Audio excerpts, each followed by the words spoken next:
Christ had wool texture hair, right? That's right. What people have wool hair, my sister? We do, right? So let me ask a question. In America, do they approve of our natural look, or do we have to change? It depends. Yeah? You been like, okay, say you go to a job interview, right? We're gonna do two scenarios. You go to a job interview, you have your natural hair out. Do you think you'll get the job if you go there?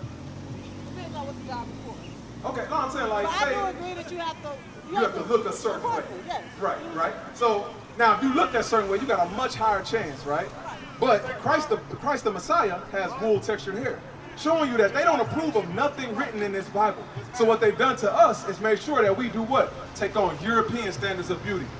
And we take on this European way of life and this European way of thinking. You see what I'm saying? Now, to the point of, go to 1 Timothy 2:9. Because in the scriptures, it says what? That you should have your wool textured hair and be proud of that thing. You ain't got to blonde your hair. You ain't got to put colors in it. None of that.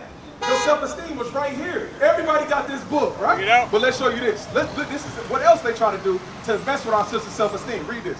1 Timothy chapter 2, verse 9. In like manner also, that women adorn themselves in modest apparel. So, modest apparel. It says that the Israelite woman, the daughters of Sarah, the daughters of God, they have to adorn themselves in modest apparel. What does modest mean, my sister? It's covered. Huh? Basically covered. Covered, right? So would it be, so it's the exact opposite of saying showing off your body or accentuating your curves, right? So why do our sisters do that today? I don't know. What you got on right now? I just feel like I can. Huh? I just do it because I can. Because you can, right? Okay, so is that because that's how we were brought up? Or it's just like what we just always known? And we ain't know no better? I just, because I can. Okay. So it's not really like nothing that I'm set to, you know what I'm saying? I can rock either way. Right. But when I'm hot, I just wear whatever's cool enough for me to wear, you know what I'm saying? I mean, I get it all, I get what you're saying. My difference with my belief is I don't believe it has no color. So that's what I believe is all the same. You say, oh, so you say it's all the same and he has no color. Deuteronomy 28. Yeah, I got you. Deuteronomy 28, verse 15. So I'm gonna show you. Hold on, just stay a little longer. It's cool. Hey, turn the AC on. It's cool. Turn the AC on. You good. Deuteronomy 28, verse 15. Deuteronomy 28:15. But it shall come to pass, if thou wilt not hearken unto the voice of the Lord thy God. So we didn't listen to our God, because our God gave us what? A dress code. He gave us a way that we should eat, a way that we should deal civilly with our brothers, and how we should deal morally within ourselves. We did not listen to that. And we say within ourselves, well, this is just what I want to do. Or we'll say, I do it because I want to. But that's not a choice that God gave us. He said you got life and you got death. Life is the keeping of his commandments. Death is following this man, his society, and being an African American. Because if you notice, everybody that's African American ended up jail, dead, or by themselves alone. You see what I'm saying? That's what takes place. But so Moses is saying, read this again. But it shall come to pass, if thou wilt not hearken unto the voice of the Lord thy God, to observe to do all his commandments and his statutes, which I command thee this day. So if we didn't do the law, statutes, and commandments, what would happen? That all these curses shall come upon thee and overtake thee. We will be cursed as a people. Now, my sister, the so-called blacks here in America, are we blessed or are we cursed? If you look around here today, right now, this is representative of a lot of places in America, right? Are we blessed being in environments like this? Not at all, right? So it's clear that we didn't do what? Listen to God's laws, statutes, and commandments. Now I'm going to show you that we did. Read verse 16. Cursed shalt thou be in the city. So we will be cursed in the city. My sister, we be cursed in the city. You ever heard of kidnappings or missing women? Why do women go missing?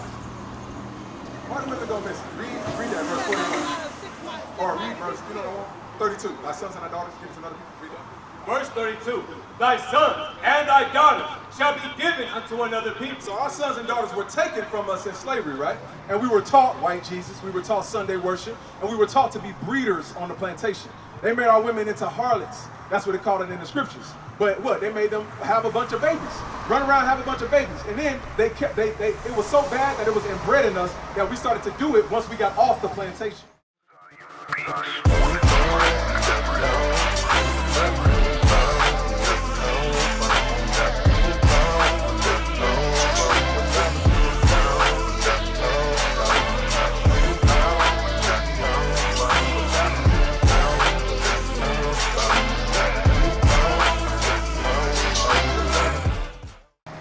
Back then, we knew about marriage. We knew about what? A structure, a two-parent household. Today, we don't know that thing. Today, it's single moms bringing up young boys, and then they bring them up, and how do they react in society?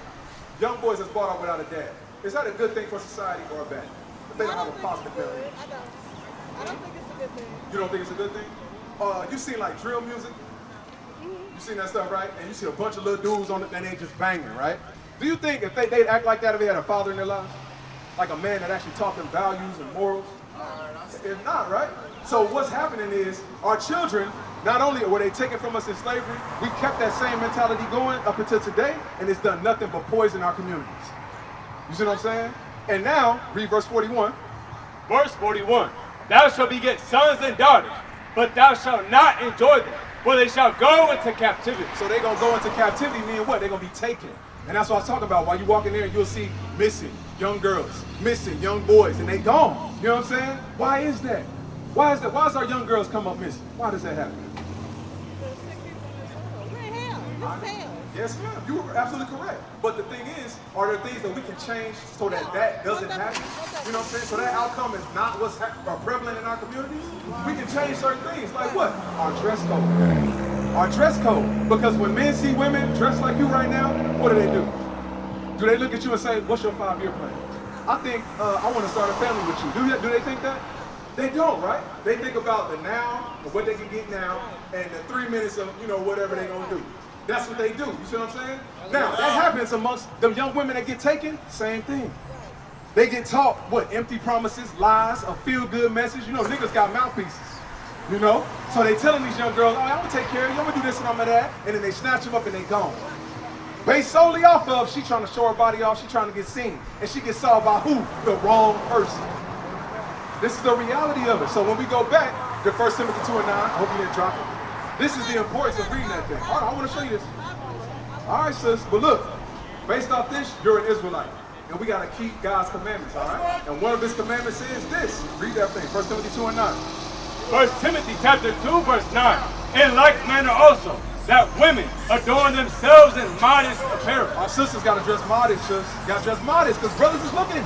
They looking, you see what I'm saying? And it's not for none of the right reasons. And they're going to try to get you drunk, they're going to try to get you high, they're going to try to take advantage of you. And that's it. And it might be cool and it might be good now, but you're going to run into the wrong person one day. Because that lifestyle, like you said, and it's funny, our sisters say ain't no good men out there, right? They'll say ain't no good men out there, but the environment that you put yourself in, is it an environment of good men? Think about it. Think about it. It's stick-up boys, kick-up boys, drug dealers, you know what I'm saying? Ain't no honor among thieves, sis. So we gotta change. We gotta change, sis. What is a nation?